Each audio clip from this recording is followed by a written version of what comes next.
بسم اللہ الرحمن الرحیم والحمد للہ رب العالمین والصلاة والسلام علی اشرف الانبیاء والمرسلین نبینا محمد وعلى آلہ وصحبہ اجمعین اما بعد فقال اللہ تبارک وتعالی تاللہ لقد آثرک اللہ علینا وإن كنا لخاطئین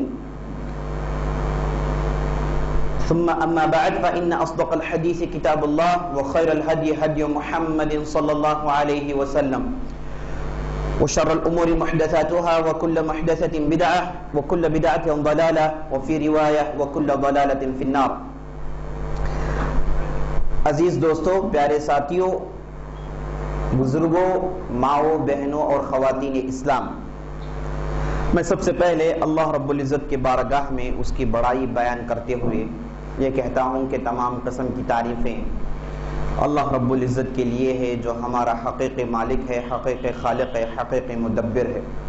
لاکھوں کروڑوں درود و سلام ہو سرور کائنات، فخر موجودات احمد مجتبی محمد مصطفیٰ صلی اللہ علیہ وسلم پر، جنہیں اللہ تعالیٰ نے سارے کائنات کے لیے رحمت بنا کر مبعوث کیا. میں اللہ رب العزت سے دعا کرتا ہوں کہ اللہ تعالیٰ جس طرح ہمیں اس مبارک مجلس میں جمع کیا ہے، اسی طرح ہمیں جنت الفردوس میں جمع کریں، آمین یا رب العالمین. میں اللہ رب العزت سے دعا کرتا ہوں کہ اللہ تعالیٰ ہماری تلاوتیں، ہماری عبادتیں، ہماری نمازیں قبول فرمائیں، آمین یا رب العالمین. عزیز دوستو، کل کی مجلس میں ہم نے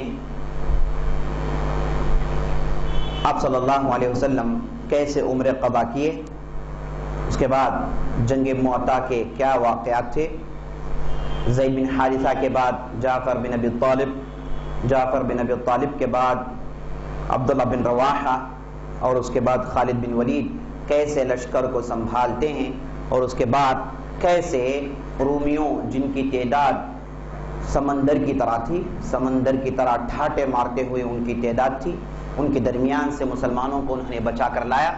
مسلمانوں میں صرف 12 مقتول ہوئے اور کفار میں ان گنت قتل کر کے رکھ دیے گئے. اس کے بعد آپ صلی اللہ علیہ وسلم واپس مدینے میں یہ اعلان کرتے ہیں کہ اللہ تعالیٰ نے اللہ تعالیٰ کی ایک تلوار سے مسلمانوں کی حفاظت کی ہے. یہ واقعہ ختم ہوتا ہے، خالد بن ولید لشکر لے کے واپس مدینہ پہنچ جاتے ہیں. ابھی چند دن گزرے، 8 ہجری شعبان کے مہینے میں.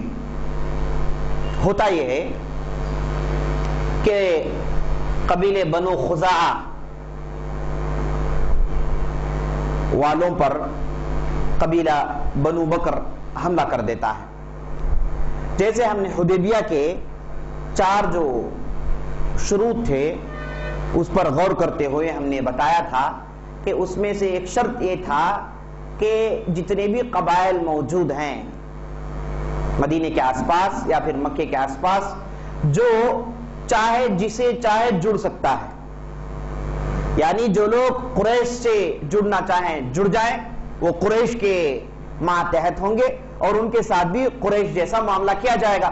اب جو محمد اور ان کے اصحاب کے ساتھ جڑنا چاہے اور ان کے ساتھ بھی وہی سلوک کیا جائے گا، چاہے وہ قبیلہ کافر ہی کیوں نہ ہو، چاہے وہ قبیلہ لٹیرے والوں کا ہی کیوں نہ ہو. اگر 2 میں سے قریش یا پھر محمد میں سے وہ لوگ جڑ گئے، ان کے ساتھ بھی وہی معاملہ کیا جائے گا. یہ شرط تھا صلح حدیبیہ میں. تو اس شرط کے روح سے مکے کے اندر جو 2 بڑے قبائل تھے، جو بنو بکر اور بنو خزاعہ کے نام سے مشہور تھے، بنو بکر والے قریش کے ساتھ ہو گئے، بنو خزاعہ والے اگرچہ کہ وہ لوگ مکے میں ہیں لیکن وہ لوگ محمد صلی اللہ علیہ وسلم کے ساتھ جڑ جاتے ہیں. اور بنو خزاعہ آپ نے شروع میں سنا ہوگا، سیرت کی شروع کی جو بھی ملاقاتیں تھی اس میں نے بتایا کہ بنو خزاعہ کے وہ لوگ ہیں جو بنو جرہم کے بعد مکے میں حکومت کیے، تقریباً 300 سال تک حکومت کرتے رہے. اس سے پہلے بنو جرہم کے لوگ جن کی تعداد لگ بھگ 2000 سال سے زیادہ ان لوگوں نے حکومت کی. اس کے بعد بنو خزاعہ والے آئے، اور میں نے اس وقت یہ بھی بتایا تھا بنو خزاعہ والوں کے ساتھ آپ صلی اللہ علیہ وسلم کے دادا جن کا نام قصی تھا، اچھے تعلقات تھے، ان کی طرفداری ان لوگوں نے کی. بنو خزاعہ کے ساتھ ان کے اچھے تعلقات تھے. اور اس کے بعد ہم آگے چل کر دیکھتے ہیں نبی صلی اللہ علیہ وسلم کے خاندان کے ساتھ ہمیشہ بنو خزاعہ والے اچھا سلوک کرتے آئے. ان میں لٹیرے یا پھر ان میں وہ انتہائی عداوت رکھنے والے جن کا دل غصے اور بغض سے بھرے ہوئے لوگ نظر نہیں آتے، جنہوں نے مسلمانوں کو اذیت دی، تکالیف دی، پریشان کیے، وہ لوگ بہت کم نظر آتے ہیں. تو بنو خزاعہ کے لوگ ہمیشہ بنو ہاشم کے ساتھ اچھا سلوک کیا کرتے تھے. تو مکے میں رہنے کے ساتھ ساتھ وہ لوگ نبی صلی اللہ علیہ وسلم سے جڑ گئے اور بنو بکر کے لوگ مکے والوں سے جڑ گئے. جب 8 ہجری کا موقع آیا صلح حدیبیہ کے بعد، آپ صلی اللہ علیہ وسلم بنو غطفان کے لوگوں کو سر کیے، اس کے بعد یہودیوں کو دبائے. امن کا ماحول تھا مکے اور مدینے میں. یہ امن کے ماحول میں بنو بکر کے لوگوں نے اس کا غلط فائدہ اٹھایا. ایک شخص تھا جس کا نام نوفل بن معاویہ ویلی، یہ بنو بکر کے لوگوں کے پاس گیا، ان میں سے بعض لوگوں کو لے کر بغیر کسی ضرورت کے پرانی عداوت ظاہر کرنے کے لیے، پرانی دشمنی ظاہر کرنے کے لیے اچانک یہ لوگ بنو خزاعہ والے پر ٹوٹ پڑتے ہیں اور بنو خزاعہ کے بعض افراد کو قتل کر دیتے ہیں. صلح حدیبیہ کے 4ویں شرط کے توڑ دیے، 4ویں شرط کو انہوں نے توڑ دیا، معاہدے کو انہوں نے توڑ دیا. اچانک حملہ کرتے ہیں، بنو خزاعہ کے لوگوں کو قتل کرتے ہیں اور اس کے بعد وہ لوگ ان کے پڑاؤ میں تھے، ان کو بھگاتے ہوئے حرم تک لے کر آئے اور حرم میں داخل ہوئے. بنو خزاعہ کے لوگ جو حرم میں داخل ہوئے انہیں بھی انہوں نے قتل کیا. اب افسوس کی بات یہ ہے کہ قریش جو صلح پر دستخط کر چکے تھے ان لوگوں نے چپکے بنو بکر کے لوگوں کی طرفداری کی. یہاں تک ہوا کہ انہوں نے اسلحہ فراہم کیے، ہتھیار دیے بنو بکر کے لوگوں کو تاکہ وہ بنو خزاعہ والے پر حملہ کریں. اور حرم میں داخل ہونے کے بعد بنو خزاعہ والوں پر نوفل اور دوسرے لوگ ٹوٹ پڑے، انہوں نے قتل کر دیے. اس کے بعد جب لوگوں نے کہا، بنو بکر والوں نے کہا کہ دیکھو ہم حرم میں داخل ہو گئے ہیں، اب بہتر ہے کہ خزاعہ کو ہم چھوڑ دیں، بنو خزاعہ کو. تو یہ جو نوفل ظالم تھا اس نے کہا کہ تم لوگ حرم کے اندر چوریاں کرتے ہو، تم لوگ حرم کے اندر ہر قسم کی برائیاں کرتے ہو، قتل کیوں نہیں کرتے؟ بہتر موقع یہ ہے بنو خزاعہ والوں کو دبانے کا، یہ بہترین موقع ہے. پرانی دشمنی دکھانے کے لیے اس سے بہترین فرصت تم کو نہیں ملے گی، اب ان پر ٹوٹ پڑو. یہ کہہ کے خزاعہ والوں پر یہ لوگ ٹوٹ پڑے اور ان کے بہت سارے افراد کو انہوں نے قتل کر دیا. افسوس کہ بنو خزاعہ میں مسلمانوں کی بہت بڑی تعداد تھی، اگرچہ کہ پورا قبیلہ مسلمان نہیں ہوا تھا لیکن مسلمانوں کی کافی تعداد تھی. اب لڑائی میں مسلمانوں کو بھی قتل کر دیا گیا. اب بعض مسلمان ڈیرے میں نماز پڑھ رہے تھے، نماز کی حالت پر ان پر حملہ کیا گیا، نماز کی حالت میں یہ ظالم ٹوٹ پڑے اور انہیں قتل کر دیے. یہ بہت بڑا جرم تھا، قریش نے بنو بکر کے ساتھ مل کر کیا. اب انہوں نے صلح توڑ دی، صریح اعلان کہ جو صلح حدیبیہ کا تھا اسے انہوں نے توڑ دیا. بدیل بن ورقہ آپ نے عمر قضا اور اس سے پہلے صلح حدیبیہ میں بدیل کا نام آپ نے سنا. وہ سب سے پہلے شخص تھے جو نبی صلی اللہ علیہ وسلم سے ملاقات کرنے کے لیے قریش کی طرف سے بھیجے گئے تھے. وہ آئے، بات چیت کیے، آپ صلی اللہ علیہ وسلم نے بدیل کو جو پیغام سنایا، اس کے بعد جو بھی آئے سب کو وہی پیغام سناتے رہے. اس کے بعد عروہ بن مسعود آیا، اس کے بعد سہیل بن عمرو آیا، سب کو آپ صلی اللہ علیہ وسلم وہی پیغام سنایا. یہ صلح حدیبیہ میں آپ نے سن لیا. تو بدیل بن ورقہ جو خزاعی تھا، بنو خزاعہ کا تھا، اس نے فوراً ایک آدمی کو دوڑایا جس کا نام عمرو بن سالم الخزاعی تھا. کہا کہ جاؤ فوراً جا کے محمد صلی اللہ علیہ وسلم کو خبر دے دو. تو یہ آدمی سیدھے داخل ہوا مدینے میں اور سیدھے مدینے میں داخل ہو کے آپ صلی اللہ علیہ وسلم کے بارگاہ میں پہنچا اور بارگاہ میں پہنچنے کے بعد بہترین اشعار پڑھنا شروع کر دیا. اس نے اشعار پڑھے اور اشعار میں اس نے کہا، شعر میں اس نے کہا کہ اے محمد صلی اللہ علیہ وسلم، آپ کو میں پرانا عہد یاد دلا رہا ہوں، وہ عہد یاد دلا رہا ہوں جس میں آپ کے دادا پر داداؤں کے ساتھ ہمارے اچھے تعلقات تھے، ہم اس دور سے آپ کے طرفدار ہیں. اور اس کے بعد شعر میں کہتا ہے کہ میں ایک ایسی شخصیت کے پاس آیا ہوں جن کا چہرہ گورا ہے، جو چاند کے مانند ہے، جو بہترین اخلاق والے ہیں، مصیبتوں میں مدد کرتے ہیں، لہٰذا ہم پر مصیبت آئی ہے، اے محمد آپ کو چاہیے کہ ہماری مدد کریں. اس کے بعد آپ صلی اللہ علیہ وسلم کی تعریف کرتا ہے، بڑائی بیان کرتا ہے، اور اس کے بعد قریش پر لعنت بھیجتا ہے، بنو بکر پر لعنت بھیجتا ہے۔ اس کے بعد یہ کہتا ہے کہ افسوس افسوس در افسوس یہ ہے کہ ہم میں سے جو مسلمان تھے وہ لوگ سجدے میں تھے، رکوع میں تھے، ویسی صورت میں بنو بکر والے ان پر ٹوٹ پڑے اور انہیں گاجر مولی کی طرح کاٹ دیا۔ آپ صلی اللہ علیہ وسلم یہ اشعار سنتے ہیں تو بہت غصہ آتا ہے، بہت غصہ آتا ہے۔ آپ صلی اللہ علیہ وسلم بے قرار ہوتے ہیں، اس کے بعد کہتے ہیں صحابہ سے کہ تیاری کے لیے تیار ہو جاؤ، تیاری کرنا ہے۔ اور اس کے بعد دوسرے دن بنو خزاعہ کے 11 افراد آتے ہیں، ان میں سے بعض مسلمان بھی ہوتے ہیں، وہ آ کے پوری خبر سناتے ہیں آپ صلی اللہ علیہ وسلم۔ تو آپ صلی اللہ علیہ وسلم چپکے سے تیاری کے لیے جڑ جاتے ہیں۔ عائشہ رضی اللہ عنہ کہتی ہیں کہ یہ واقعہ ہونے سے 3 دن پہلے آپ صلی اللہ علیہ وسلم میرے پاس آئے، آ کر کہے کہ میری تلوار اور میرے زرہوں کو تیار کر لو، عنقریب مجھے نکلنا ہے۔ تو عائشہ رضی اللہ عنہ نے پوچھا کہ کس لیے؟ ابھی تو کوئی لڑائی نہیں ہے، ابھی رومیوں سے ابھی لوگ موتا سے واپس آئے ہیں، ابھی کوئی خاص لڑائی نہیں ہے۔ لیکن کہتے ہیں کہ نہیں نہیں تیار کر لو، مجھے شاید نکلنا پڑے۔ 3 دن پہلے آپ صلی اللہ علیہ وسلم نے پیغام دے دیا اور وہ تیاری میں جڑ گئی۔ جب ان کے والد ابوبکر گھر آئے تو انہوں نے اپنی بیٹی سے پوچھا کہ تو کیوں زرہ تیار کر رہی ہے، تلوار تیز کر رہی ہے، کیا وجہ ہے، اس کی ضرورت کیا ہے؟ تو عائشہ رضی اللہ عنہ کہتی ہے کہ مجھے حکم ہوا ہے، میں اس پر عمل کر رہی ہوں۔ ابوبکر صدیق بار بار پوچھتے ہیں کہ ماجرا کیا ہے، رومیوں کے تعلق سے پوچھتے ہیں، دوسرے قبائل کے تعلق سے پوچھتے ہیں۔ عائشہ رضی اللہ عنہ کہتی ہے کہ نہیں نہیں مجھے حکم ہوا ہے، اس پر میں عمل کر رہی ہوں۔ اس کے بعد 3 دن کے بعد کہتی ہے، صرف 3 دن کے بعد یہ خبر ہم کو پہنچی کہ بنو بکر والے بنو خزاعہ والے پر ٹوٹ پڑے اور انہوں نے عہد و پیمان کو توڑ دیا۔ تو عائشہ رضی اللہ عنہ کہتی ہیں گویا کہ اللہ تعالیٰ نے جبرائیل علیہ السلام نے آ کر خبر سنا دیا کہ 3 دن کے بعد یہ واقعہ ہونے والا ہے، آپ تیار رہیے، آپ الرٹ رہیے۔ تو آپ صلی اللہ علیہ وسلم تیاری پر جڑ گئے۔ اب ہوا ہے کہ بعض صحابہ آپ صلی اللہ علیہ وسلم کے پاس آئے، آ کر بولے اللہ کے رسول آپ نے مجلس جمع کی ہے اس مسئلے پر بحث کرنے کے لیے۔ اللہ کے رسول صریح طور پر معلوم ہو گیا کہ انہوں نے صلح توڑ دیا ہے۔ جب صلح توڑ دی ہے تو معنی یہ ہے کہ ہم ان پر اچانک حملہ کر سکتے ہیں، معنی یہ ہے جو عہد و پیمان تھا توڑ دیے اور مسلمانوں کو قتل کیے ہیں، معنی یہ ہے کہ مکے پر مسلمان اچانک حملہ کر سکتے ہیں، مکے پر چڑھائی چڑھا سکتے ہیں۔ تو آپ صلی اللہ علیہ وسلم نے کہا کہ ہاں صحیح بات ہے، اسے ہی بات ظاہر ہو رہی ہے۔ اور اس کے بعد آپ صلی اللہ علیہ وسلم کے پاس ایک صحابی اٹھ کر کہتے ہیں کہ اللہ کے رسول اب قریش کیا کرنے والے ہیں، ان کا نیکسٹ اقدام کیا ہوگا؟ آپ صلی اللہ علیہ وسلم کہتے ہیں کہ میں ابو سفیان کو دیکھ رہا ہوں اور ابو سفیان بڑی تیزی سے صلح کی تجدید کے لیے آ رہا ہے، جو صلح ہے اسے رینوویٹ کرنے کے لیے بے قرار ہے۔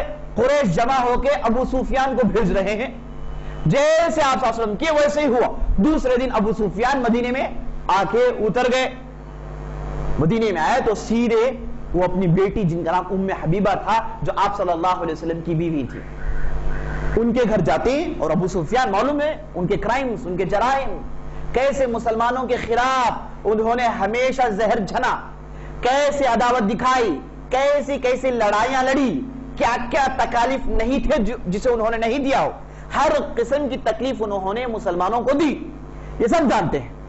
احد کی لڑائی کی تیاری کے پیچھے ابو سفیان، اس کے بعد دوسرے بدر کی لڑائی کے پیچھے ابو سفیان، احزاب جیسی بہت بڑی لڑائی، بہت بڑا لشکر جن کی تعداد 10,000 سے زیادہ تھی، اسے تیار کرنے والا ابو سفیان، یعنی بڑے بڑے کرائمز ہیں۔ تو مدینے میں آیا ابو سفیان، آئے تو بہت بے قرار تھے، تو اس لیے سیدھے اپنی بیٹی کے پاس گئے جو ام حبیبہ تھی، جو آپ صلی اللہ علیہ وسلم پر ایمان لائی اور آپ صلی اللہ علیہ وسلم نے اسے شادی کر لی تھی پہلے سے۔ ان کے گھر میں داخل ہوتے ہیں، ابو سفیان داخل ہو کے بیٹی سے گفتگو کرتے ہیں، بیٹی گفتگو کر نہیں رہی ہے۔ اس کے بعد جب ابو سفیان گھر میں بیٹھنا چاہے، بستر تھا اس پر بیٹھنا چاہے تو ام حبیبہ آگے بڑھتی ہے، بستر اٹھا لیتی ہیں۔ تو ابو سفیان غصہ آتا ہے، کہتے ہیں کہ تو نے مجھے چھوڑ کر بدترین اخلاق بنا لیے، تو مجھے بیٹھنے بھی نہیں دیتی۔ تو ام حبیبہ کہتی ہیں کہ یہ نبی صلی اللہ علیہ وسلم کا بستر ہے، میں نہیں چاہتی کہ تم جیسے نجس مشرک اس پر بیٹھو۔ بیٹی باپ کو یہ کہہ رہی ہے تم جیسے نجس مشرک اس بستر پر بیٹھنا، یہ چیز مجھے گوارا نہیں ہے، اس لیے میں نے بستر اٹھا لیا۔ اس کے بعد ابو سفیان غصہ آتا ہے، غصے میں کچھ کہتے ہیں بیٹی کو، اس کے بعد گھر سے نکلتے ہیں اور سیدھے آپ صلی اللہ علیہ وسلم سے ملاقات کرنے کے لیے ان کی بارگاہ میں جاتے ہیں. دیکھتے ہیں کہ آپ صلی اللہ علیہ وسلم موجود ہیں، قریب جاتے ہیں. آپ صلی اللہ علیہ وسلم جیسے ابو سفیان کو دیکھے سر پھیر لیتے ہیں. ابو سفیان قریب آ کے کہتے ہیں کہ مجھے امان چاہیے، میں امان لینے کے لیے آیا ہوں، صلح کی تجدید کے لیے آیا ہوں. آپ صلی اللہ علیہ وسلم ان کی بات نہیں سنتے، سر اس طرف پھیر لیتے ہیں. وہ اس طرف آ کے گفتگو کرتے ہیں، آپ صلی اللہ علیہ وسلم سر اس طرف پھیر لیتے ہیں. اس طریقے سے کسی بھی قسم کی گفتگو نہیں ہوئی. اس کے بعد ابو سفیان مایوس ہو کے اٹھ کے چلے گئے. اس کے بعد نکل کے سیدھے ابوبکر صدیق کے پاس گئے اور ابوبکر صدیق نے کہا کہ اب فیصلہ ہو چکا ہے، اب ہم آپ سے مزید گفتگو نہیں کر سکتے. اب آپ کو بات کرنا ہے تو جائیے محمد صلی اللہ علیہ وسلم سے بات کیجئے. ہم لوگ تو غصے میں، ہم لوگ ہمارا غصہ دکھا کر ہی رہیں گے. اس کے بعد پھر ابو سفیان نکل کے سیدھے عمر بن خطاب کے پاس جاتے ہیں.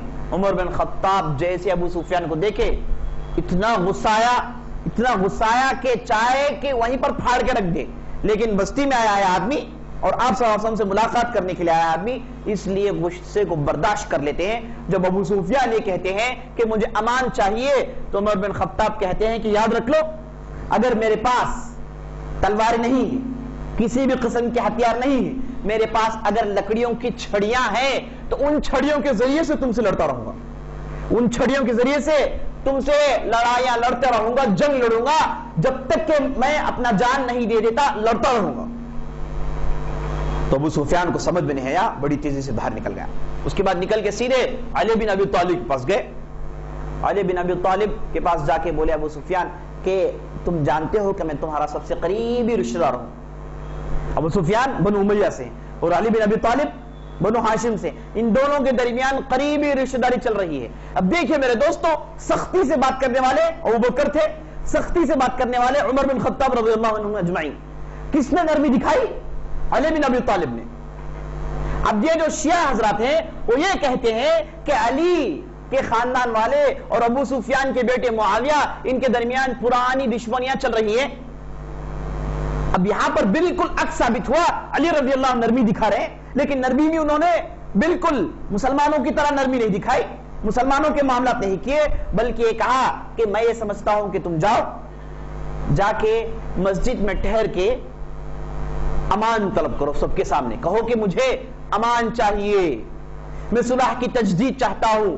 مسجد میں ٹھہر کے یہ اعلان کرو، بس یہی میں جانتا ہوں، اس کے علاوہ کوئی صورت میں نہیں جانتا، یہی میری مدد ہے جو میں تم کو کرنا چاہتا ہوں. تو ابو سفیان نے کہا کیا اس سے کچھ فائدہ ہوگا؟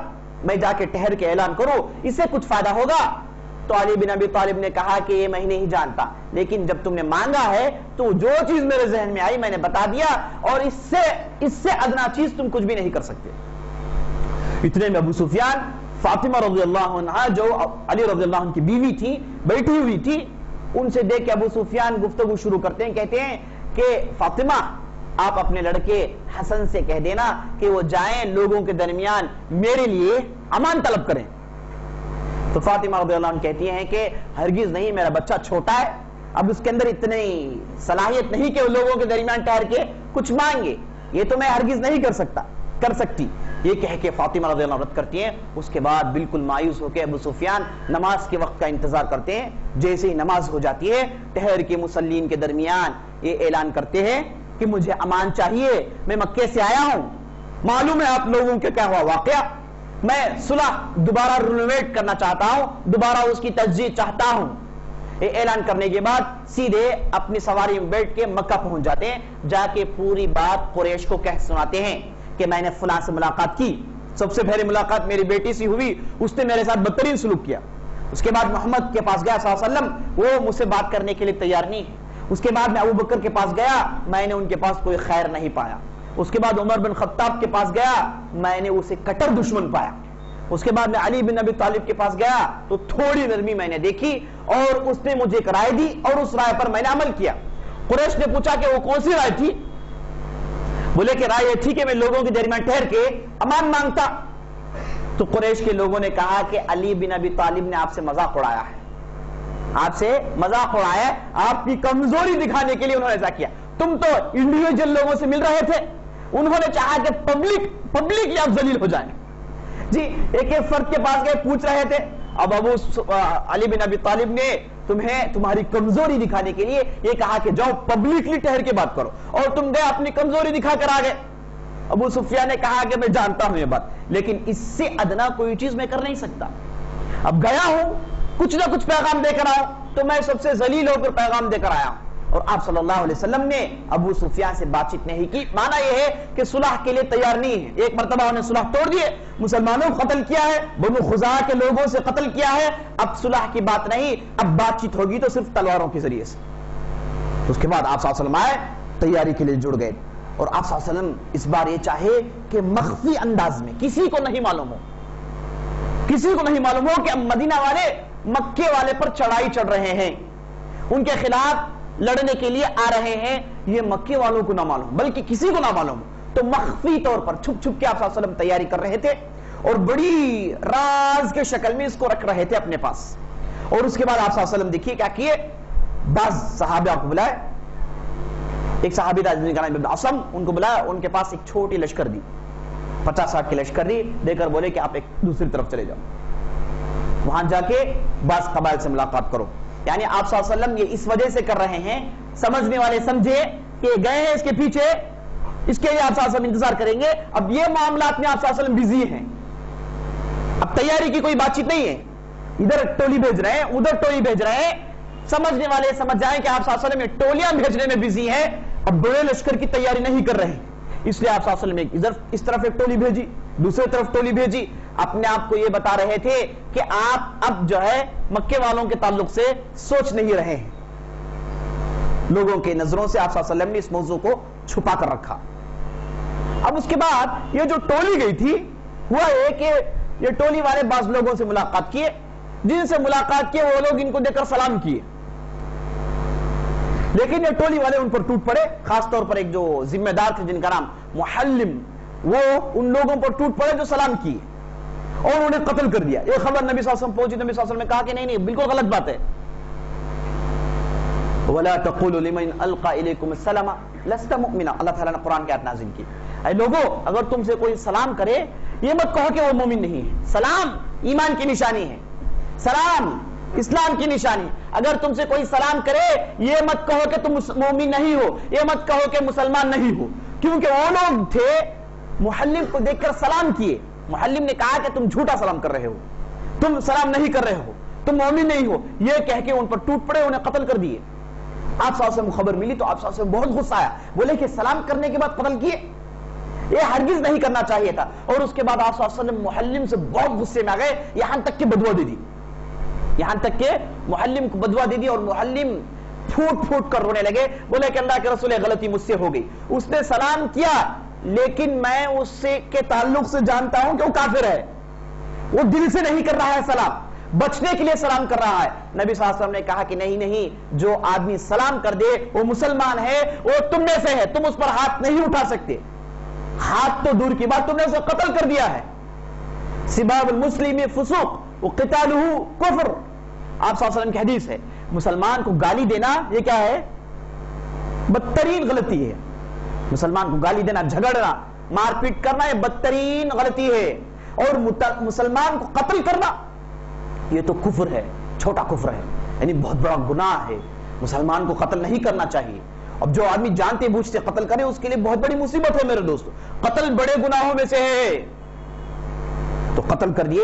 محلم پر آپ صلی اللہ علیہ وسلم نے لعنت بھیجی. محلم پھوٹ پھوٹ کر رو رہے تھے, اور بعض روایتوں سے ثابت ہے کہ آپ صلی اللہ علیہ وسلم نے بعد میں محلم کو بلائے اور ان کے لیے مغفرت کی دعا کی, ان کو بخش دیا.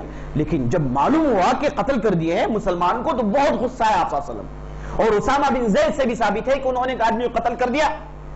وہ آدمی قتل کے موقع پر کلمہ شہادت پڑھ رہا تھا, یہ آگے بڑھے, تلوار کھینچی, جب وہ لا الہ الا اللہ پڑھ رہا تھا انہوں نے اپنی تلوار کو اس کے اوپر چلا دیا, جس کے ذریعے سے اس کا سر اڑ گیا, سر قلم کر دیے.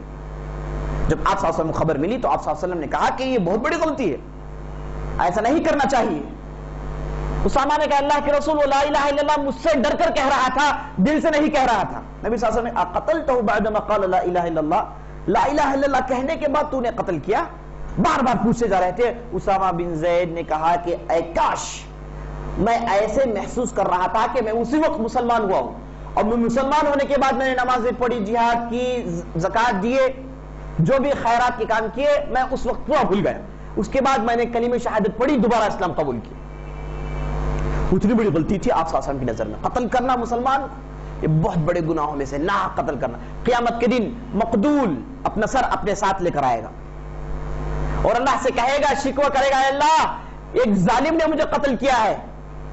تو اللہ تعالیٰ قاتل کو بلائے گا، بلا کر اس کے اجر نکال کے مقتول کو دے دے گا، اور ان گنت نقصانات ہوں گے قیامت کے دن قاتل۔ تو ناحق قتل کرنا بڑا جرم ہے میرے دوست، اور قتل اسلام میں جو ہے وہ صرف 3 چیزوں کے لیے۔ یہ ایک حق کے ساتھ، یعنی جہاد کے میدان میں آیا ہے، آپ سے لڑنے کے لیے آیا ہے، آپ اسے قتل کر رہے ہیں۔ دوسرا، شادی شدہ آدمی زنا کیے تو اسے قتل کیا جا سکتا ہے۔ تیسرا، وہ آدمی جو دین سے مرتد ہو گیا اسے قتل کیا جا سکتا ہے نا۔ اس 3 کے علاوہ قتل کی صورت نہیں ہے۔ اب تینوں قتلیں حکومت کرے گی، کوئی انڈیویجول اپنی غصہ دکھانے کے لیے نہیں کرے گا۔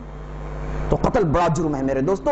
یہ چھوٹی ٹولی میں یہ واقعہ پیش آیا۔ اس کے بعد آپ صلی اللہ علیہ وسلم مخفی طور پر تیاریاں کر رہے ہیں، اور آپ صلی اللہ علیہ وسلم اللہ سے دعا کیا تھا، اے اللہ ہمارے اخبار ہم جو بھی کر رہے ہیں مکہ والوں کو اس تعلق سے نہ خبر رکھنا، نہ بلد رکھنا، ان کو ہماری کسی بھی قسم کی خبر نہیں پہنچے یا رب۔ آپ صلی اللہ علیہ وسلم نے دعا کیا اور ویسے ہی ہوا، خبر نہیں پہنچ رہی ہے۔ اور اس کے بعد جبرائیل آ کے نبی صلی اللہ علیہ وسلم سے خبر دے رہے ہیں کہ ایک عورت ہے، اس کے پاس چھٹی ہے، اور یہ چھٹی دینے والے ایک صحابی ہیں، وہ مکے والوں کو خبر دے رہے ہیں وہ عورت فلاں کنویں کے پاس ٹھہری ہوئی ہے۔ یہ خبر آسمان سے آپ صلی اللہ علیہ وسلم کو ملتی ہے۔ تو آپ صلی اللہ علیہ وسلم فوراً علی رضی اللہ عنہ کو بلاتے ہیں، مقداد اور ابو مرثد الغنوی 3 صحابہ کو بلاتے ہیں، زبیر بن عوام کو بلاتے ہیں، 4 صحابہ کو بلاتے ہیں، بلا کر کہتے ہیں کہ جاؤ فلاں کنویں کے پاس ایک عورت ہے، اس کے پاس چھٹی ہے، لے کر آؤ۔ یہ چاروں دوڑتے ہیں بڑی تیزی سے اور بالکل قافلے میں اس عورت کو پاتے ہیں۔ اس عورت کی حالت یہ تھی کہ وہ قریشی عورت تھی، مدینہ آتی تھی تجارت کرنے کے لیے، مدینہ آتی تھی دوسرے کاموں سے۔ تو علی بن ابی طالب آگے بڑھے، آگے بڑھ کر بولے کہ چھٹی ہے تیرے پاس، دے دے چھٹی۔ اس عورت نے کہا کہ کون سی چھٹی؟ چھٹی وٹی جانتی ہی نہیں ہوں میں، میرے پاس کچھ بھی نہیں ہے۔ تو علی بن ابی طالب نے کہا کہ یاد رکھ لو، جبرائیل جھوٹ بولنے والے نہیں ہیں، نہ کہ محمد صلی اللہ علیہ وسلم جھوٹ بولنے والے ہیں۔ دونوں نے خبر دی ہے کہ تمہارے پاس چھٹی ہے، نکال کر عزت کے ساتھ نکال کے باہر رکھ دو۔ اس عورت نے پھر انکار کیا، بار بار پوچھ رہے ہیں، بار بار انکار کر رہی ہے، یہاں تک کہ علی بن ابی طالب نے کہا اگر تم نہیں دو گی تو میں تجھے ننگا کر دوں گا، اگر تو چھٹی نکال کے نہیں دے گی میں تجھے ننگا کر دوں گا۔ یہ کہہ کے تلوار نکالے تو گھبری ہو گئی، بولی کہ تم لوگ سر دوسرے طرف پھیر لو۔ دوسرے طرف جب سر پھیرے تو اپنی بال کھول کے اندر سے چٹھی نکالی، نکال کے مسلمانوں کے پاس دے دی۔ اور آپ صلی اللہ علیہ وسلم کے بعد جب چٹھی پہنچی تو کھول کر پڑھ رہے ہیں تو چٹھی میں خبر دی گئی ہے کہ مسلمان فلان دن لشکر کے ساتھ اچانک مکہ والوں پر ٹوٹ پڑ رہے ہیں۔ یہ خط لکھنے والے حاطب بن ابی بلتعہ، حاطب بن ابی بلتعہ بہت بڑے صحابی، اور خطوط لے کر گئے، آپ صلی اللہ علیہ وسلم کے معتمدین میں سے ہیں، آپ صلی اللہ علیہ وسلم جن کی بات سنتے ہیں، اہم آدمی ہیں۔ تو فوراً حاطب کو بلاتے ہیں آپ صلی اللہ علیہ وسلم، کہتے ہیں کہ حاطب یہ کیا ہے، بہت بڑی غلطی کی ہے تم نے۔ حاطب کہتے ہیں کہ اللہ کے رسول غلطی ہو گئی، اللہ کے رسول مجھے معاف کیجئے۔ اتنے میں عمر بن خطاب آگے بڑھ کر کہتے ہیں اللہ کے رسول آپ حکم دیجئے اس منافق کا سر مار دیتا، اس منافق نے ہمارے ساتھ خیانت کی ہے، اللہ اور اللہ کے رسول کے ساتھ خیانت کی ہے، اسے ایسا کرنا نہیں چاہیے تھا، آپ حکم دیجئے میں اس کا سر مار دیتا ہوں۔ آپ صلی اللہ علیہ وسلم نے کہا کہ عمر کیا تم کو نہیں معلوم حاطب بدر کے صحابہ میں سے ہیں، بدری ہیں، جنگ بدر میں شامل رہے اور داد شجاعت دی، مومن ہیں، ان سے غلطی ہو گئی۔ اے عمر کیا تم کو نہیں معلوم اللہ تعالیٰ نے اصحاب بدر سے کہا ہے کہ اعملوا ما شئتم، اے بدر والو جو چاہے عمل کرو، اللہ تعالیٰ تم کو معاف کر چکا ہے۔ بدر والوں کے لیے اتنا بڑا اعزاز، اتنی بڑی اہمیت، اور حاطب بن ابی بلتعہ بدری صحابی ہیں۔ اس کے بعد حاطب کہتے ہیں کہ اللہ کے رسول اصل ماجرا یہ ہے کہ میرے بعض خاندان والے مکے میں ہیں اور میرے خاندان والے قریشی نہیں ہیں، میرے خاندان والے قریشی نہیں ہیں، اگر آپ حملہ کریں گے تو میں یہ ڈر گیا تھا کہ میرے خاندان والوں کی حفاظت نہیں ہوگی، ان کی حمایت نہیں ہوگی، اور لوگ ان پر ٹوٹ پڑیں گے اور ان کو نقصان ہوگا اور ان میں سے وہ قتل کر دیے جائیں گے، تو خاندان کی حفاظت کے لیے اللہ کے رسول میں نے خط لکھا اس امید سے کہ اگر میں قریش کو بتا دوں تو قریش والے کم از کم میرے خاندان کی حفاظت کر لیں گے۔ اس حفاظت کے لیے اللہ کے رسول میں نے غلطی کی ہے، اس کے علاوہ خیانت کرنا میرا مقصد نہیں تھا اللہ کے رسول۔ تو آپ صلی اللہ علیہ وسلم حاطب بن ابی بلتع کو ڈانٹتے ہیں، کہتے ہیں کہ بہت بڑی غلطی کی، توبہ کرو۔ ڈانٹنے کے بعد حاطب بن ابی بلتع کو آپ صلی اللہ علیہ وسلم چھوڑ دیتے ہیں۔ یہ جو ہے جس کے ذریعے سے خبر پہنچ رہی تھی، اللہ نے خبر کو روک دیا۔ تو مکہ والے بالکل ناآشنا ہیں، ان کو معلوم ہی نہیں کہ کیا ہو رہا ہے، بالکل ناآشنا ہے۔ اور آپ صلی اللہ علیہ وسلم 16 رمضان کے موقع پر تیاری کر کے مکے سے نکلتے ہیں، لشکر نکل رہی۔ جب تھوڑی دیر آگے بڑھے لشکر لے کر آپ صلی اللہ علیہ وسلم، اور مسلمانوں کی تعداد میرے دوستوں 10,000 سے زیادہ تھی، 10,000 سے زیادہ مسلمان ہیں، اور بنو غطفان کے لوگ ہیں۔ بنو غطفان جو ہمیشہ لڑتے رہے، ان کی بہت بڑی تعداد مسلمانوں کے ساتھ ہے۔ بنو اشجع کی بہت بڑی تعداد مسلمانوں کے ساتھ ہے۔ بنو فزارہ کی تعداد مسلمانوں کے ساتھ ہے۔ اور اس کے بعد آس پاس کے جتنے بھی قبائل تھے جو مسلمان ہو گئے، وہ جوق در جوق آئے اور لشکر کو بہت بڑا بنا دیے۔ تقریباً 10,000 مسلمان تلواروں کو لے کے مدینے سے آگے بڑھ رہے ہیں۔ اب اس بار چونکہ آپ صلی اللہ علیہ وسلم مکہ جا رہے ہیں، احرام نہیں پہنے، عمرے کی نیت نہیں تھی، مقصد کیا تھا؟ مکہ فتح کریں۔ اس سے پہلے آپ صلی اللہ علیہ وسلم عمرے کے لیے گئے تو ذوالحلیفہ میں اتر کر وہاں سے احرام پہنے، لیکن چونکہ اب مقصد عمرہ کرنا نہیں ہے، نہ کہ حج کرنا ہے، بلکہ مقصد یہ ہے کہ مکہ فتح کریں، تو اس سے یہ بات معلوم ہوئی کہ آپ مکے کو تجارت کے لیے، صرف عبادت کرنے کے لیے، یا پھر کسی کی زیارت کے لیے، کسی بھی مقصد کے لیے آپ مکہ جا سکتے ہیں۔ ضروری نہیں کہ آپ ہر بار احرام پہن کے طواف کر کے عمرہ کریں، ضروری نہیں۔ ہاں اس وقت احرام پہنیں گے جب آپ عمرہ یا پھر حج کی نیت رکھتے ہیں۔ عمرہ یا پھر حج کی نیت رکھنے کے بعد اگر کوئی آدمی مکے میں داخل ہونا چاہے، اسے چاہیے کہ حدود حرم سے احرام پہن کر داخل ہو۔ اگر حج و عمرے کی نیت نہیں ہے، ویسے صورت میں بغیر احرام بھی داخل ہو سکتے ہیں۔ یہ علماء احناف اہل علم رحمت اللہ علیہ مجمعین، ان کا فتویٰ، ان کی رائے یہ ہے کہ آدمی مکے کو چاہے کسی بھی نیت سے آئے، تجارت کے لیے آئے، زیارت کے لیے آئے، عمرہ کے لیے آئے، حج کے لیے آئے، چاہے کسی بھی مقصد کے لیے آئے، ان کو چاہیے کہ احرام پہن کے مکے میں داخل ہوں۔ اور میں بعض افراد کو جانتا ہوں جو مکے میں 20-25 سال سے ہیں، طویل مدت سے ہیں، اور وہ حنفی مسلک کو ماننے والے ہیں۔ ان کو اتنی تکلیف ہوتی ہے جب بھی وہ اپنی بستی سے آتے ہیں اور احرام پہن کر آتے ہیں، اور اس کے بعد کسی بھی مقصد سے جدہ کو چلے گئے واپس احرام پہن کر آتے ہیں، کسی کو چھوڑنے کے لیے ایئرپورٹ چلے گئے واپس احرام پہن کر آتے ہیں۔ یعنی ان کے لیے بہت بڑی پریشانی ہوگی، مکے میں رہنا ان کے لیے پریشانی ہوگی۔ تو فتویٰ عام ہے، اور آپ صلی اللہ علیہ وسلم کے عمل سے ثابت ہے کہ آپ صلی اللہ علیہ وسلم فتح مکہ کے لیے جا رہے ہیں، احرام نہیں پہنے، اور ان کے اصحاب نے احرام نہیں پہنا، البتہ روزہ رکھے، جو آگے جا کے آپ صلی اللہ علیہ وسلم نے اس کو توڑ دیا۔ تو اس کے بعد آپ صلی اللہ علیہ وسلم نکلے، آگے بڑھے، تو راستے میں عباس بن عبد المطلب سے ملاقات ہوئی۔ عباس بن عبد المطلب اپنے بچوں اور بیویوں کو لے کر ہجرت کر رہے تھے، راستے میں آپ صلی اللہ علیہ وسلم سے ان کی ملاقات ہو گئی۔ میرے دوست، یہ بہت بڑی بات تھی، آپ صلی اللہ علیہ وسلم بہت خوش ہوئے۔ اس کے بعد آپ صلی اللہ علیہ وسلم تھوڑا آگے بڑھے، آگے بڑھنے کے بعد مر الظہران ایک علاقہ ہے، وہاں پر پہنچے۔ وہاں پر پہنچنے کے بعد لوگوں کے سامنے برملا علی الاعلان اپنا روزہ توڑتے ہیں، اور اس کے بعد آپ صلی اللہ علیہ وسلم کہتے ہیں کہ تم لوگوں کو بھی چاہیے روزہ توڑ دیں۔ ابھی عصر کا وقت ہے، رمضان کا مہینہ ہے، روزہ رکھ چکے ہیں، عصر کے موقع پر آپ صلی اللہ علیہ وسلم روزہ توڑ رہے ہیں۔ عصر کے موقع پر آپ صلی اللہ علیہ وسلم روزہ توڑ رہے ہیں، اب جبکہ ابھی 1 گھنٹے کے بعد مغرب ہے، آپ صلی اللہ علیہ وسلم بڑی آسانی سے روزہ رکھ سکتے ہیں۔ اہل علم کہتے ہیں کہ نبی صلی اللہ علیہ وسلم اصل میں یہ بتانا چاہ رہے ہیں کہ آدمی سفر میں روزہ رکھ بھی سکتا ہے، روزہ چھوڑ بھی سکتا ہے، روزہ توڑ بھی سکتا ہے، اور خاص طور پر لڑائی کے لیے جا رہے ہیں، ایسی صورت میں آدمی سفر میں روزہ رکھے تو اس کے اندر طاقت کہاں سے رہے گی؟ اس کی توانائیاں جاتی رہے گی، اس کے اندر قوت اور طاقت نہیں رہے گی۔ اسی لیے صحیح بات یہ ہے کہ سفر میں روزہ چھوڑنا افضل ہے۔ آدمی سفر کے لیے جا رہا ہے، روزہ چھوڑ دے، اور اسلام نے رخصت دی ہے اذا تصدق اللہ علیکم فاقبلوا صدقۃ، آپ صلی اللہ علیہ وسلم کی حدیث ہے، اللہ تعالیٰ تم پر صدقہ کرے تو صدقہ لے لیں۔ رخصت ہے کہ سفر میں روزہ توڑ دے تو توڑ دیں۔ بعض لوگ سفر میں بھی روزہ رکھتے ہیں، مشقتیں جھیلتے ہیں، اور بعض اہل علم نے فتویٰ دیا کہ روزہ تو رکھ سکتے ہیں لیکن مشقت ہونے کی صورت میں، تکلیف ہونے کی صورت میں روزہ توڑ دیں۔ لیکن صحیح رائے جو امام احمد بن حنبل اور دوسرے اہل علم کی ہے وہ یہ ہے کہ آپ سفر کا نام لیتے ہی روزہ چھوڑنا افضل ہے۔ البتہ آپ روزہ رکھیں گے تو روزہ آپ کا درست ہے، کاؤنٹرڈ ہے، لیکن چھوڑنا افضل ہے۔ اور آپ صلی اللہ علیہ وسلم کے زمانے میں ایک مرتبہ ہوا یہ کہ آپ صلی اللہ علیہ وسلم جا رہے تھے، دیکھ رہے ہیں کہ بھیڑ ہے، ایک صاحب بے ہوش پڑے ہوئے ہیں، لوگ ان کے ارد گرد جمع ہیں۔ آپ صلی اللہ علیہ وسلم نے پوچھا کہ بھائی اس صاحب کا کیا معاملہ ہے؟ لوگوں نے کہا کہ اللہ کے رسول روزے دار ہیں۔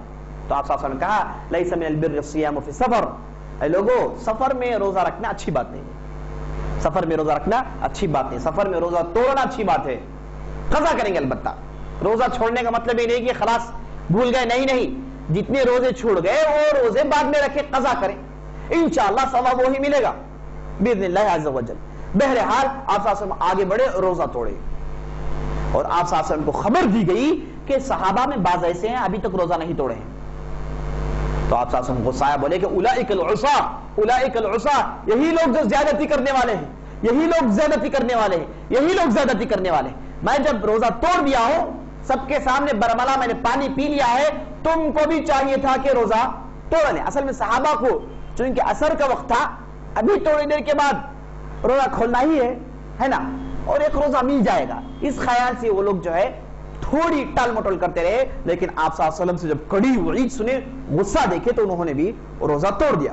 اس کے بعد آپ صلی اللہ علیہ وسلم آگے بڑھے، مر الظہران کے پاس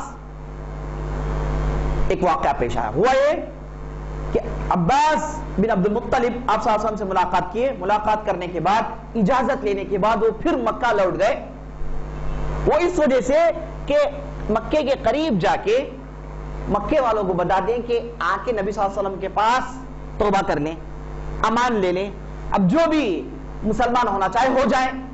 خاص طور پر عباس بن عبد المطلب یہ چاہتے تھے کہ جو سردار ہیں، اہم افراد ہیں، وہ آ کے مسلمان ہو جائیں۔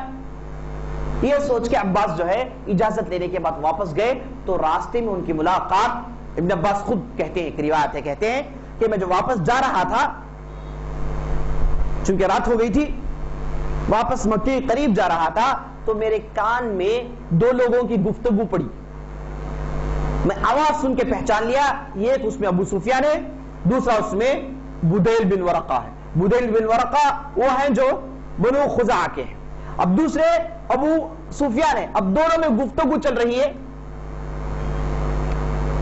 چونکہ اس سے پہلے، رات ہونے سے پہلے آپ صلی اللہ علیہ وسلم جہاں روزہ توڑے وہاں پر تمام صحابہ کو جمع کیے، جمع کرنے کے بعد سب سے کہا کہ سب مشعل جلا لو، آگ جلا لو، روشنی جلا لو، تاکہ آگے بڑھنے میں آسانی ہو۔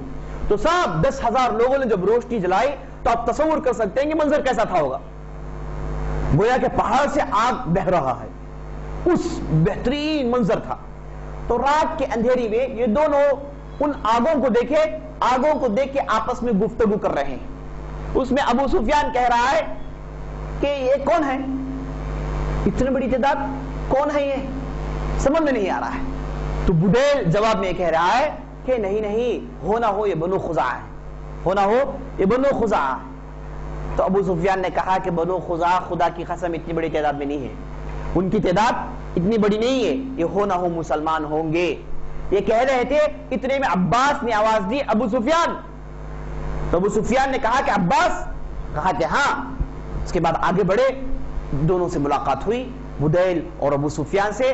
تو عباس نے کہا کہ ابو سفیان بہترین موقع ہے، ابو سفیان بہترین موقع ہے، اگر تم ایسی حالت میں پکڑے جاؤ گے تو قتل کر دیے جاؤ گے۔ اب مسلمان آ رہے ہیں، ان کی تعداد بہت زیادہ ہے، آپ لوگ چاہے 1000 کوشش کر لیں، ان کے سامنے تمہاری ایک بھی نہیں بنے گی، بہتر یہ ہے کہ مسلمان ہو جاؤ۔ ابو سفیان سوچ رہے تھے، عباس نے کہا کہ چلو میرے خچر کے پیچھے بیٹھ جاؤ، میں تمہیں لے کر جاتا ہوں نبی صلی اللہ علیہ وسلم کے پاس، تم ایسے پیدل جاؤ گے، عمر بن خطاب ہے، ان لوگوں کی تلوار پیاسی ہے، ختم کر دیں گے، اس لیے بہتر ہے کہ تم میرے پیچھے بیٹھ جاؤ۔ یہ کہہ کے عباس نے ابو سفیان کو اپنے خچر کے پیچھے بٹھا لیا۔ بیٹھنے کے بعد آگے بڑھے، آگے جا رہے ہیں، مسلمانوں کے پڑاؤ کی طرف جا رہے ہیں، اتنے میں راستے میں بعض صحابہ دیکھ کر کہتے ہیں کہ نبی صلی اللہ علیہ وسلم کے چچا ہیں اور ان کے پیچھے ابو سفیان ہیں. نبی صلی اللہ علیہ وسلم کی چچا کی وجہ سے، ان کی حرمت کی وجہ سے ہم خاموش ہیں. نبی صلی اللہ علیہ وسلم کے چچا ہے اس لیے ہم خاموش ہیں. یہ کہتے ہوئے بعض مسلمانوں نے چھوڑ دیا. اتنے میں عمر بن خطاب سے ان کی ملاقات ہوگی. عمر بن خطاب دیکھیں ابو سفیان اور اس کے سامنے عباس. اب عباس کے ساتھ ہے، معاملہ بڑا ہے، معاملی نہیں ہے کہ عمر بن خطاب آگے بڑھ کے جو ہے قتل کر دے ابو سفیان کو. اب عباس کے پیچھے ہے تو مطلب یہ ہے کہ عباس نے امان دے رکھی ہے، اور عباس کل آ کے مسلمان ہو چکے ہیں. تو مسلمان میں سے کسی آدمی کسی کو امان دے دے تو سارے لوگ مل کر امان دیتے ہیں. تو عمر بن خطاب کے ذہن میں بات چل رہی تھی، اور اس کے بعد جیسے ہی خچر میں دیکھے عمر بن خطاب دوڑ لگاتے ہیں، بھاگ رہے ہیں، سیدھے نبی صلی اللہ علیہ وسلم کے ٹینٹ میں جا رہے ہیں تاکہ اجازت لے کے باہر آ جائے. یہ آدمی پہنچنے سے پہلے ختم کر دے معاملہ. اور ابو سفیان جو تھے اور اس کے بعد عباس، وہ سمجھ گئے کہ عمر بن خطاب کا مقصد کیا ہے. وہ بھی بھیڑ لگائے، بڑی تیزی سے خچر دوڑائے، عمر بن خطاب سے پہلے ٹینٹ میں داخل ہو گئے. اندر داخل ہوئے، پیچھے سے عمر بن خطاب داخل ہوئے. داخل ہو کے بولے اللہ کے رسول آپ اجازت دیجئے، اس دشمن کا سر مار دیتا ہوں، اس آدمی کو ختم کر دے، اللہ کے رسول اجازت دے. اور عباس ادھر لڑ رہے، کہہ رہے کہ اللہ کے رسول آپ جو ہے ایسا ہرگز نہیں کر سکتے. اور اس کے بعد آگے بڑھے، آپ صلی اللہ علیہ وسلم کا چہرہ پکڑ کر بولے اللہ کے رسول آج صرف مجھ سے بات کیجیے، آج صرف مجھ سے بات کیجیے، کسی اور سے مت بات کیجیے. آج رات میرے لیے خاص کر دیجیے، یہ میری خواہش ہے، میں آپ سے التجا کر رہا ہوں. نبی صلی اللہ علیہ وسلم عمر بن خطاب کی بات سن رہے ہیں، اب ادھر عباس کی بات سن رہے ہیں. اور عمر بن خطاب کو غصہ صحیح ہے، بجا ہے. اور اگر عباس نہ ہوتے، نبی صلی اللہ علیہ وسلم عمر بن خطاب کو کہتے کہ آپ اپنے پاس بجا لو، لیکن عباس مسئلے میں آگے ہیں. اور وہ پکڑ کے آپ صلی اللہ علیہ وسلم پر زور ڈال رہے، کہہ رہے کہ اللہ کے رسول آج رات آپ صرف مجھ سے بات کیجیے، کسی اور سے مت بات کیجیے. میں آپ کے ساتھ رہوں گا اس ٹینٹ میں، آپ مجھ سے گفتگو کیجیے، کسی اور سے گفتگو مت کیجیے. لیکن عمر بن خطاب مسلسل پوچھتے جا رہے ہیں اللہ کے رسول آپ اجازت دے دیجیے، اللہ کے رسول آپ اجازت دے دیجیے. لیکن اللہ کے رسول خاموش ہے. اور اس کے بعد عباس کو غصہ آیا. عباس عمر بن خطاب کو دیکھ کر بولے اے عمر، اگر تمہارے قبیلے والا کوئی ہوتا تم ایسا کرتے؟ ابھی مسلمان ہوئے ہیں، ابھی وہ قبائل کی باتیں ذہن میں ہیں، اس لیے عباس نے کہا ایسا. عمر بن خطاب نے کہا، بہترین جواب دیا. انہوں نے کہا کہ اے عباس یاد رکھ لیجئے، آپ کا اسلام قبول کرنا میرے نظر میں بہت زیادہ پسندیدہ ہے. آپ جو مسلمان ہوئے ہیں اسے میں بہت پسند کرتا ہوں. اگر میرے والد خطاب مسلمان ہوتے تو اتنا پسند نہیں کرتا. آپ کا مسلمان ہونا یہ میرے نظر میں بہت اہمیت رکھتا ہے، میں بہت چاہتا ہوں اور بہت پسندیدہ چیز ہے میرے نظر میں کہ آپ مسلمان ہو گئے، کیونکہ آپ نبی صلی اللہ علیہ وسلم کے چچا ہیں. آپ کا مسلمان ہونا نبی صلی اللہ علیہ وسلم کے لیے خوشی ہے، اور جہاں نبی صلی اللہ علیہ وسلم کے لیے خوشی ہے وہاں میری بھی خوشی ہے. اگر میرے والد خطاب بھی اسلام قبول کرتے تو اتنا خوش نہیں ہوتا میں. یہ کہہ رہے تھے، اتنے میں نبی صلی اللہ علیہ وسلم نے مسئلے میں دخل اندازی کر کے بولے اے عباس، ابو سفیان کو لے کر جاؤ، اپنے ساتھ رکھو، کل صبح لے کر آنا. تو عباس امان میں لے گئے ابو سفیان کو، اپنے ٹینٹ میں رکھے. اس کے بعد دوسرے دن نبی صلی اللہ علیہ وسلم کے پاس لے کر آئے. نبی صلی اللہ علیہ وسلم ابو سفیان کو بٹھا دیتے ہیں. بٹھانے کے بعد ابو سفیان سے گفتگو شروع کرتے ہیں. کہتے ہیں کہ ابو سفیان، اب تک تمہارا عقل ٹھکانے نہیں آیا؟ اتنا سب دیکھنے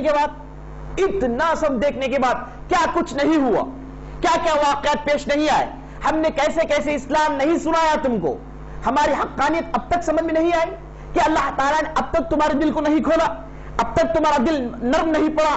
اتنے واقعات تم نے دیکھ لیے، تم نے بدر دیکھ لیا، تم نے احد دیکھ لیا، تم نے احزاب دیکھ لیا، تم نے خیبر دیکھ لیا، عمر قضا دیکھ لیے، ڈھیر سارے واقعات تمہارے نظروں کے سامنے گزر گئے، اور تم لا محالہ جانتے ہو کہ اللہ نے ہمیں جیت دی. اگر اللہ کی مدد نہ ہوتی تو اتنا بڑا کارنامہ ہم ہرگز نہیں کر سکتے. اور تم جانتے ہو ہماری تعداد چھوٹی تھی، اللہ کی مسلسل مدد ہمارے پاس آ رہی ہے. ابو سفیان اب بھی موقع ہے، تم دل کھولو اور مسلمان ہو جاؤ. آپ صلی اللہ علیہ وسلم کہہ رہے ہیں ابو سفیان ادھر آپ صلی اللہ علیہ وسلم کہتے ہیں کہ آپ کریم ہیں, آپ صلی اللہ علیہ وسلم کی تعریف کرتے ہیں, کہتے ہیں کہ آپ کریم ہیں, آپ نیک آدمی ہیں, اچھے اخلاق والے ہیں, آپ بہت اچھے آدمی ہیں, گویا کہ اپنے سر کو بچانے کے لیے کچھ نہ کچھ کہہ رہے ہیں, اور آپ صلی اللہ علیہ وسلم سے بہترین بات چیت کر رہے ہیں, آپ صلی اللہ علیہ وسلم کے دل کو مولنا چاہتے ہیں, بہت کوشش کر رہے ہیں, اور آپ صلی اللہ علیہ وسلم ایک طرف سے یہ زور دے رہے ہیں کہ اب تو سوچ لو, اب تو سوچ لو, ابھی سمجھ میں نہیں ہے بات, ابھی لا الہ الا اللہ پر تم نے غور نہیں کیا, ابھی توحید دل میں نہیں اتری.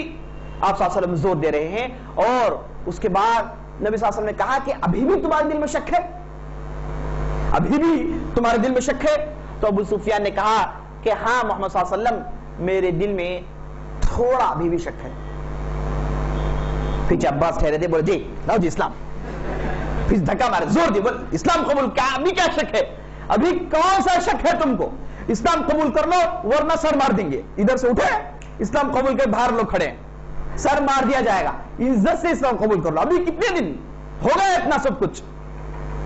تو ابو سفیان عباس کا زور دیکھے, اس کے بعد بولا اشہدو ان لا الہ الا اللہ واشہدو ان محمد رسول اللہ.